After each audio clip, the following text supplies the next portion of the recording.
Começamos o Arena de hoje com uma declaração polêmica, para dizer o mínimo, do presidente Lula. Durante cerimônia de assinatura do reajuste do salário do funcionalismo público, hoje em Brasília, Lula decidiu enaltecer uma profissão que ele considera ser a mais honesta, a do político. Vamos ver?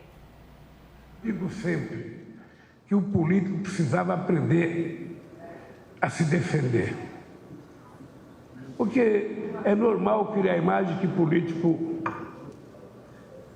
é todo mundo ladrão. Isso está disseminado no meio do povo. Agora, veja que engraçado, meu companheiro senador. Eu, às vezes, acho que se tem uma profissão honesta, é do político. Ele pode virar ladrão porque ele é ladrão. Mas a profissão é o único concurso que de cada 4 anos você tem que refazer. Vamos ao debate. Clarissa, começo com você, que é a nossa convidada. O Lula deu essa declaração, a gente sabe que isso tem sido uma tecla que ele vem batendo muito, até em função da Operação Lava Jato, de tudo que ele passou. Agora, eu fui procurar algumas pesquisas de opinião e tem uma pesquisa relativamente recente do IPEC, no final do ano passado, e mostra que a percepção das pessoas, da população, é diferente da dele. 76% das pessoas ouvidas consideram muito corruptos o parlamento, o Congresso. 70% o Senado, 64% o governo federal, 61% o governo estadual. O Judiciário, por exemplo, que é um órgão que também recebe muita crítica, está com uma avaliação um pouco melhor, 47%. Por que a percepção do presidente e da população é tão diferente? Que a percepção do presidente seja de fato essa, eu tenho um pouquinho de dificuldade de me convencer. Eu acho que Lula devia estar querendo dizer que, como ele falou ali, que os políticos têm que aprender a se defender. Claro, todos os políticos são corruptos? Não. Tem gente bem intencionada em todos os lugares, querendo fazer a coisa direito? Tem. Mas o que precisa não é político aprender a se defender, é político parar de roubar, parar de desviar dinheiro público, parar de fazer acordos nada republicanos para que, de fato, no longuíssimo prazo, porque vai demorar, quem sabe a população pode, em algum momento, criar uma percepção diferente dessa categoria de profissionais. Mas não é que eles precisam se defender, acho até que eles se defendem bem, o problema é que eles não convencem. Mas eu não entendi, por que você tem a sensação que ele não acha o que ele disse, de que é a profissão mais honesta do mundo, de que ele está dizendo para os políticos se defenderem? Explica melhor. Não, ele mesmo usou o termo se defenderem, né? Que os políticos têm que se defender de serem acusados de não serem honestos. Agora, basta a gente olhar a quantidade de denúncia de corrupção que a gente tem entre políticos. Então, eu acho que quando o presidente diz que é a profissão mais honesta do mundo, na avaliação dele, eu custo acreditar que ele esteja sendo sincero, porque no próprio governo dele a gente está tendo casos de condutas não republicanas, a gente teve em governos passados. Se tem uma coisa que afetou o PT como um todo, e os governos do PT e partidos que fizeram base de apoio em governos petistas, foram escândalos de corrupção. Acho que a gente vem aí num movimento importante, muito relevante de resgate da política, de acabar com aquela negação da política que a gente viu ocorrer aí nos últimos anos. Acho que isso é muito importante, porque, como eu disse, tem muita gente que quer fazer direito, tem um movimento de pessoas que estão aos poucos aceitando entrar na política. Isso é uma coisa que a gente não viu. Eu me lembro quando eu era mais jovem, eu lembro aquela coisa, né, da juventude. Eu sempre conto essas histórias para alguns amigos meus, por exemplo. Bem na juventude, eu conheci uma época uma pessoa e eu falei, eu vou apresentar esse menino para minha irmã. E o menino queria ser político. E eu lembro que todas as amigas viravam assim e falavam, mas, gente, o cara quer ser político. Não tem a menor condição dela sair com um cara que quer ser político. Imagina, jovem, pegava muito mal. Então, assim, essa é uma história que, para mim, é muito, muito latente, assim, para explicar isso. E aí, quando você vai observar hoje, eu tenho pessoas no círculo próximo que já se relacionaram com pessoas que foram para a política, ou a gente vê movimento de pessoas que não eram da política tentando ingressar, fazer diferente. Clarice, você está me dando a deixa perfeita para jogar para Janaína. Janaína estava na política. Janaína, qual que é a sua percepção? Tendo convivido na política, é a profissão mais honesta do mundo? Mas olha, por incrível que pareça, eu não sei se as pessoas têm medo de me fazer propostas indecentes, mas assim, eu não vi tantas coisas erradas, sabe, como a gente imagina de fora.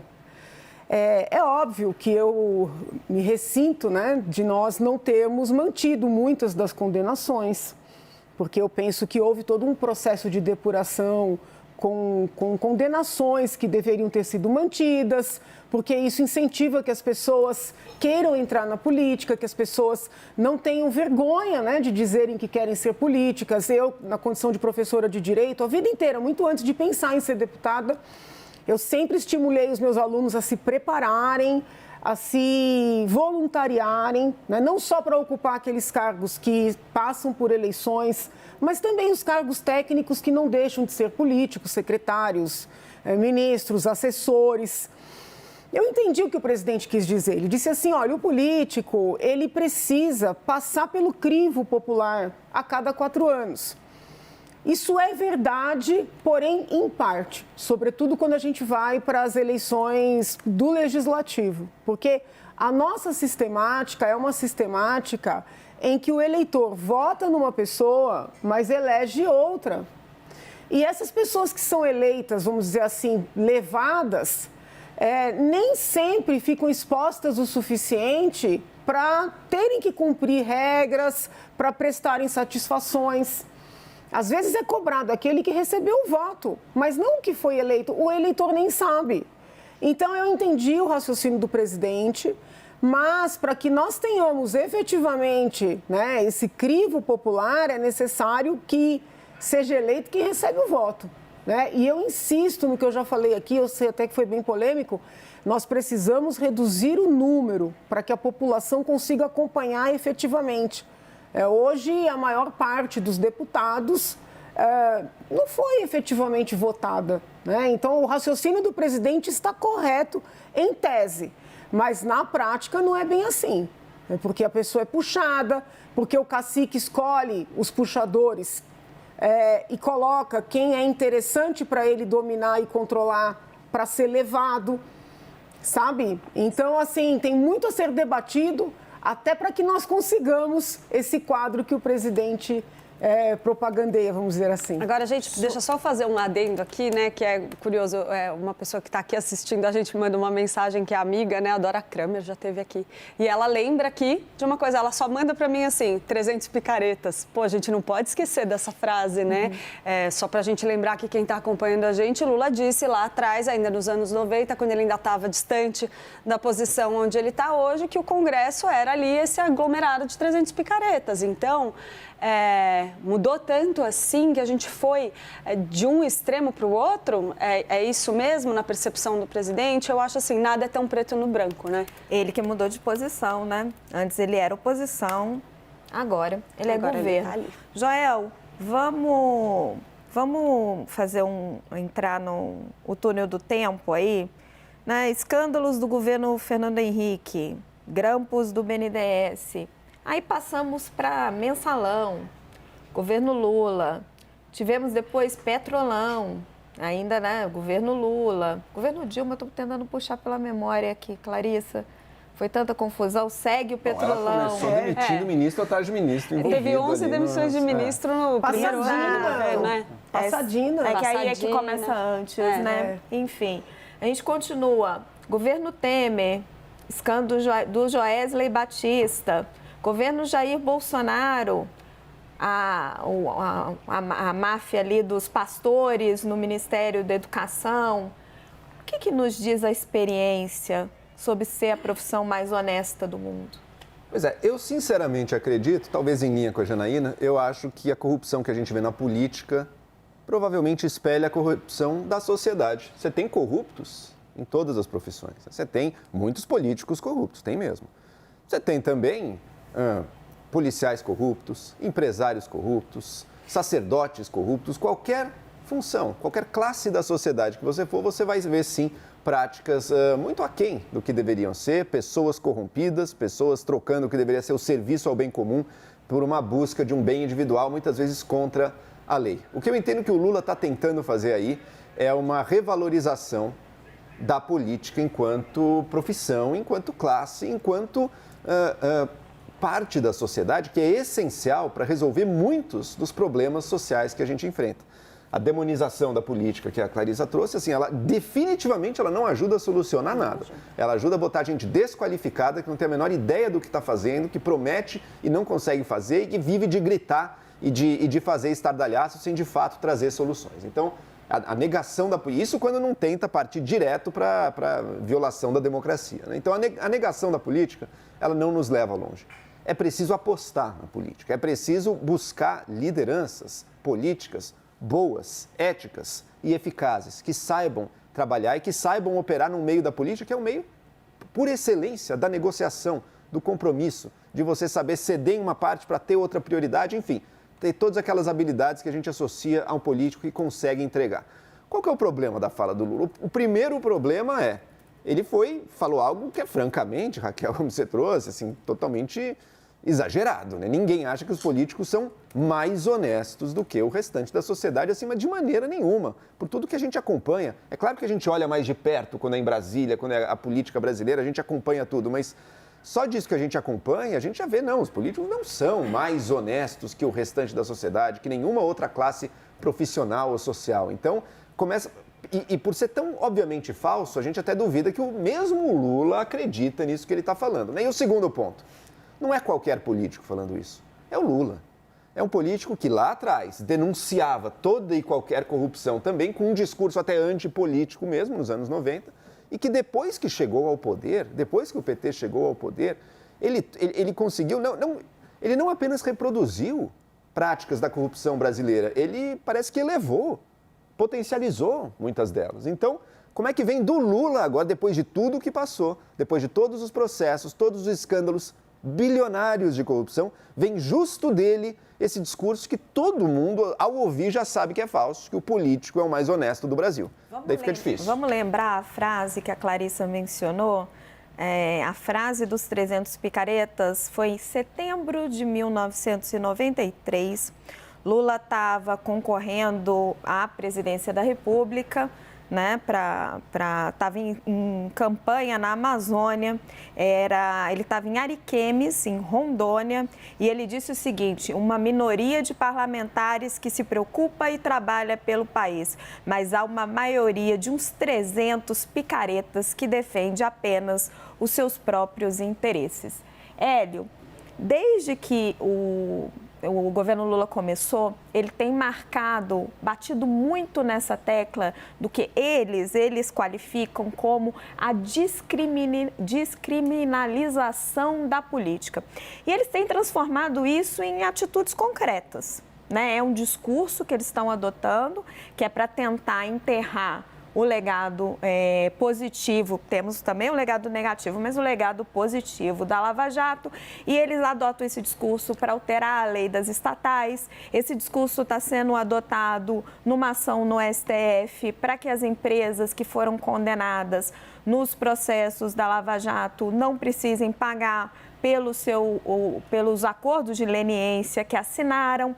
Esse discurso de descriminalização da política, na sua avaliação, ele cola com a sociedade?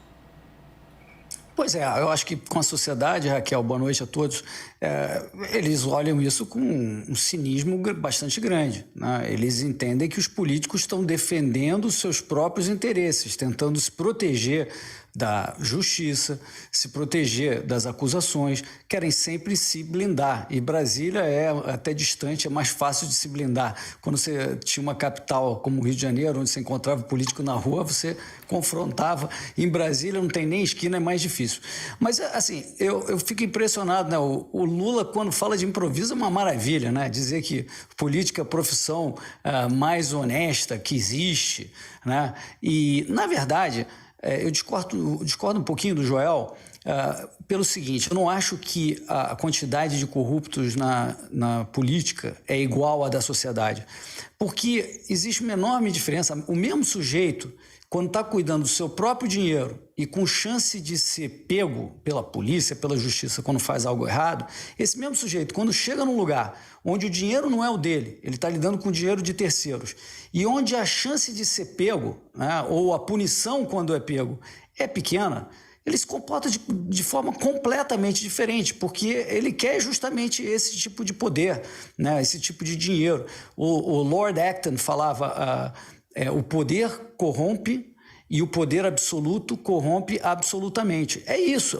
O mesmo ser humano, quando detém poder, quando tem acesso a dinheiro de terceiros, ele vai potencializar o seu lado ruim, normalmente. Estou falando do caso geral. Tem exceções, não há a menor dúvida.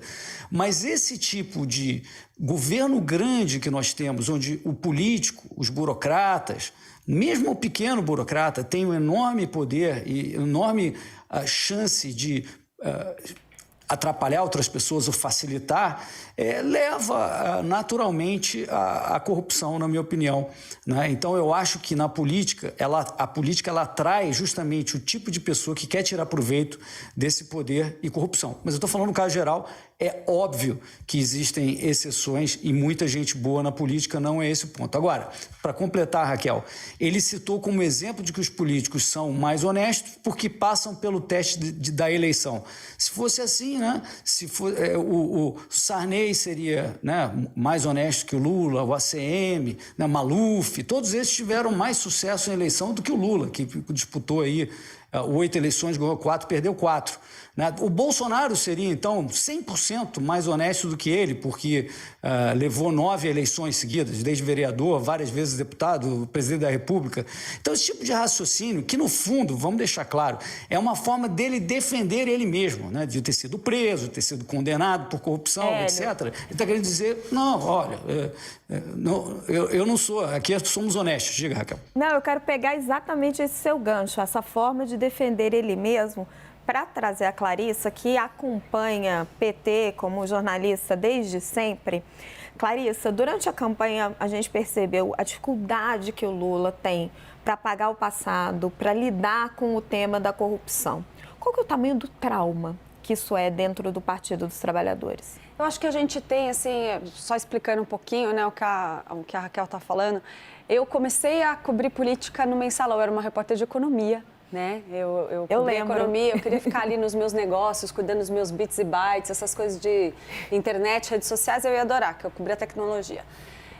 E aí eu fui emprestada para cobrir o Mensalão e desde o Mensalão eu fiquei na política e não saí mais. E desde lá eu cobri durante muitos anos o PT, especificamente na época em que ainda tinha setoristas. Então eu acompanhei a negação do PT ao caso do Mensalão, o quanto aquele partido procurou fingir que aquilo não estava acontecendo, que aquela mancha enorme na legenda não existia e que era tudo uma intriga da imprensa. Aí entrou o período de aceitação, em que o PT começou a entender, putz, realmente deu ruim. E aí a gente viu um resgate com a reeleição de Lula, ali em 2006, onde o partido levantou e falou, a gente precisa começar a deixar isso para trás. E quando a gente embarcou no processo que lá na frente culminou na prisão do Lula e a operação da Lava Jato, ali entrou uma cultura internalizada extremamente forte da perseguição política, né? Em cima da tese de que a operação Lava Jato, não estou aqui tirando o mérito de se discutir os vícios que essa operação teve, mas ela também produziu frutos bons e importantes. Mas o PT trata isso como uma grande perseguição política que levou o Lula injustamente à prisão. O trauma que fica hoje dentro do PT, na minha percepção, quando eu converso com os integrantes do partido, é muito menos em relação a acreditar que a corrupção foi endêmica e que o partido não pode negar essa corrupção, e muito mais em se sentir injustiçado. O PT ainda demonstra um sentimento de injustiça pela reação da população a esses escândalos de corrupção. E aí eu cito um exemplo, é muito difícil a gente encontrar uma grande liderança no PT que quando a gente vira e fala Lula deveria pedir desculpas pelo que aconteceu, é sempre uma coisa delicada. Sempre um ministro, uma figura importante vira e fala, não, veja bem, por que o Lula tem que pedir desculpa? É sempre a mesma coisa. Então, minha opinião, sim, teve erros na Operação Lava Jato, teve problemas, teve vícios, mas o PT cometeu erros. Esses pedidos de desculpa são devidos e se o Lula passa a adotar um discurso, como ele adotou hoje, de que, olha, todo político é injustiçado, porque o que chama mais atenção na fala dele, para mim, é o fato de ele dizer que os políticos precisam aprender a se defender, como se eles estivessem sendo acusados injustamente. Muitos dos casos em que há acusação, há motivo para essa acusação. Então, não necessariamente a justiça vai conseguir produzir as provas para comprovar essa corrupção, nem sempre esses processos vão ser julgados até o fim no prazo certo, porque tem muita prescrição, o Lula sabe disso melhor do que ninguém, e ainda assim não quer dizer que a corrupção não existiu. Então, eu acho que essa negação do que aconteceu, da parte ruim da história do PT, precisa deixar de acontecer. Concluindo, né, o PT se sente injustiçado e nunca fez um meia-culpa.